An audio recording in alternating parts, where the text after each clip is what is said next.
Sir, ಮೊದಲು ಸನ್ಮಾನ್ಯ BJP ಮಿತ್ರರು ಬೆಲೆ ಏರಿಕೆ ವಿಚಾರದಾಗ ಮೊದಲು ಕೇಂದ್ರ ಸರ್ಕಾರದ ಪ್ರತಿಭಟನೆಯನ್ನು ಮಾಡಿ ಡೀಸೆಲ್ ಪೆಟ್ರೋಲ್ ಬೆಲೆಯಲ್ಲಿ ಏನಾಗಿದೆ ಅದ್ರ ಬಗ್ಗೆ ಯಾಕೆ ಹೋರಾಟ ಮಾಡ್ತಾ ಇಲ್ಲ ಇವರು? ನಮಗೆ ಮುಖ್ಯವಾಗಿದ್ದು ಡೀಸೆಲ್ ಮತ್ತು ಪೆಟ್ರೋಲ್ ಸಾರಿಗೆ. ಅಲ್ಲಿ ಬೆಲೆ ಜಾಸ್ತಿ ಆಯ್ತಂದ್ರೆ ಎಲ್ಲಾ ಬೆಲೆ ಜಾಸ್ತಿಗಳು ಆಗಂತ ಸಹಜವಾದಂತ ಪ್ರಕ್ರಿಯೆ. ಮೊದಲು ಮೋದಿ ಅವರ ವಿರುದ್ಧ ಪ್ರತಿಭಟನೆ ಮಾಡಕ್ ಸ್ಟಾರ್ಟ್ ಮಾಡಲಿ.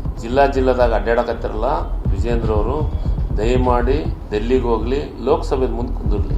ಅವಾಗ ನಿಮಗೆ ಜನರ ಮೇಲೆ ಪ್ರೀತಿ ಐತೆ ಅಂತ ಗೊತ್ತಾಗುತ್ತೆ. ನೀವು ನಾಟಕ ಕಂಪನಿ ಅಂತ ಈಗ ಇಡೀ ರಾಜ್ಯದ ಜನರಿಗೆ ಗೊತ್ತಾಗಿದೆ. ಬಿಜೆಪಿಯ ನಾಟಕ ಕಂಪನಿ ಇದು. ನಾಟಕ ಬಿಟ್ರೆ ಬದಲಿ ಏನೂ ಮಾಡಂಗಿಲ್ಲ. ಒಂದ್ ಕಡೆ ಅಲ್ಲೇ ಕೇಂದ್ರ ಸರ್ಕಾರ ತಮ್ಮದೇ ಕೇಂದ್ರ ಸರ್ಕಾರ ಇಟ್ಕೊಂಡು ಅಲ್ಲಿ ಬೆಲೆ ಏರಿಕೆ ಮಾಡ್ತಾರೆ ಪೆಟ್ರೋಲ್ ಡೀಸೆಲ್. ಇಲ್ಲೇ ರಾಜ್ಯ ಸರ್ಕಾರದ ವಿರುದ್ಧ ಹೋರಾಟವನ್ನು ಮಾಡ್ತಾರೆ. ಜನ ಆಕ್ರೋಶ. ಈಗ ಜನ ಆಕ್ರೋಶದಿಂದನೇ ಇವ್ರದ್ದು ಸೀಟು ಕಡಿಮೆ ಆಗಿದ್ದು. ಜನ ಆಕ್ರೋಶ ಬಿಜೆಪಿ ಮ್ಯಾಗ ಬಂದಿದ್ದಕ್ಕೆ ಸೀಟ್ ಕಮ್ಮಿ ಆಗಿದ್ದು. 136 ಸೀಟ್ ನಮಗೆ ಕೊಟ್ಟಿದ್ದು. ಮತ್ತೆ ಎಡಿಷನಲ್ ಆಗಿ ಮೊನ್ನೆ 2 ಕೊಟ್ಟಾರ. ಅಂದರೆ 138 ಸೀಟು. ರಾಜ್ಯದಾಗ ಯಾರ ಮ್ಯಾಗ ಆಕ್ರೋಶ ಇದೆ ಅನ್ನೋದು ಜನರಿಗೆ ಚೆನ್ನಾಗಿ ಗೊತ್ತಿದೆ.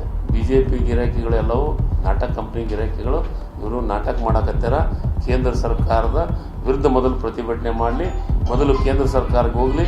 ಅಲ್ಲಿ ಇರೋಂಥ ಮಂತ್ರಿಗಳ ಜೊತೆಗೆ ರಾಜ್ಯದ ರಾಷ್ಟ್ರೀಯ ನಾಯಕರ ಜೊತೆಗೆ ಮಾತಾಡಿ ಮೊದಲು ಡೀಸೆಲ್ ಮತ್ತು ಬೆಲೆ ಏರಿಕೆ ಆಗಿದ್ದನ್ನು ಕಡಿಮೆ ಮಾಡೋಂಥ ಪ್ರಯತ್ನಗಳನ್ನು ಮಾಡಿ.